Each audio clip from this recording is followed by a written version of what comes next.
Hello, magandang araw po sa lahat. Welcome to my channel. Ito na po ang day 23 ng aking 4th batch 90 heads chicken broiler. Ngayong araw po ay mayroon po akong mga bisita. Pinaunlakan ko po yung kanilang request na maging respondent sa kanilang documentary school project. Ibabahagi ko po ngayon yung ilang katanungan nila at yung aking sagot.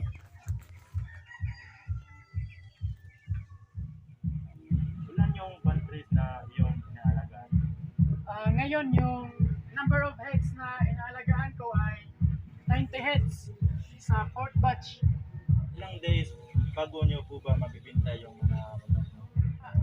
Depende, pag nasa 25 days pataas na sila, minsan yung iba sa kanila nasa 1.5 kilo na or 1.3 kilo, pwede na yang i-harvest.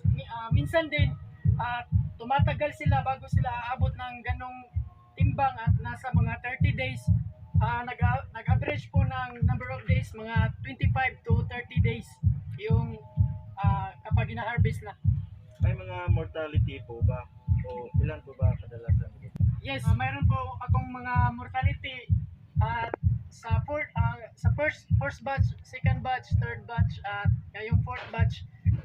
Mayroon pong hindi po talaga maiwasan yung mortality at nasa mga sa ngayon naka 6 heads mortality na po ako sa ngayong batch.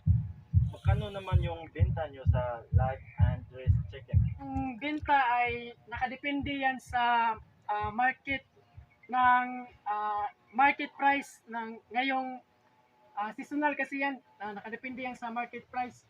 Minsan kapag ngayon nag-start akong mag-alaga, nasa 170 yung presyo ng manok, pero kapag ina-harvest ko na, humina yung presyo ng mga manok, so nasa 150 na lang. So depende yan sa presyo ng market. Ano po yung mas mabenta?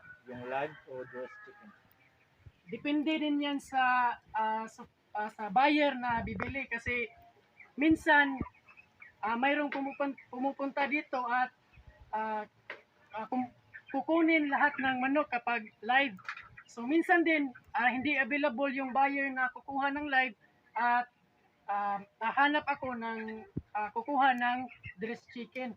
At kapag yung buyer ay hindi available yung live, so dressed chicken yung kukunin nila. So nakadepende yan sa sa buyer, sa available ng buyer. Nakakabawi naman po ba kayo sa mga nagasto nyo?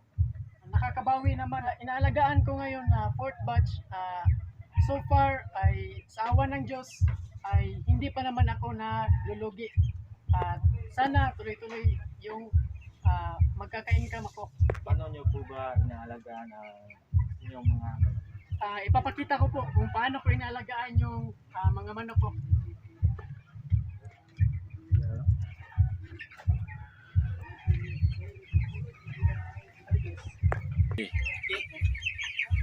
Kailangan po na yung kanilang feeder ay hindi po sila nauubusan ng feeds. So kapag ganito ay konti na lang yung laman ng feeder ay dadagdagan po natin ito ng feeds.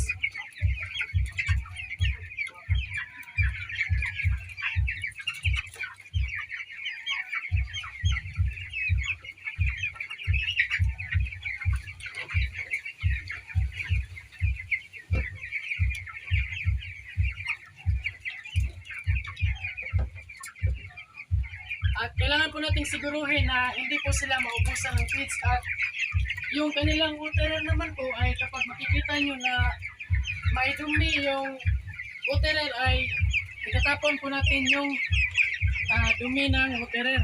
Ganito lang po magtapon at ibabalik natin at sinisiguro po natin na malinis yung kanilang tubig. Ganun lang po yung cycle ng pag-aalaga ng chicken broiler.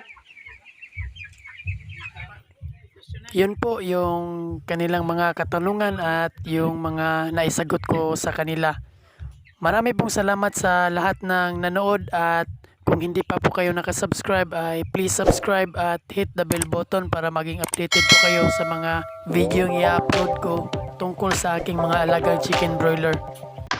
Magkita-kita po tayo muli sa day 24 mga solid kabantres.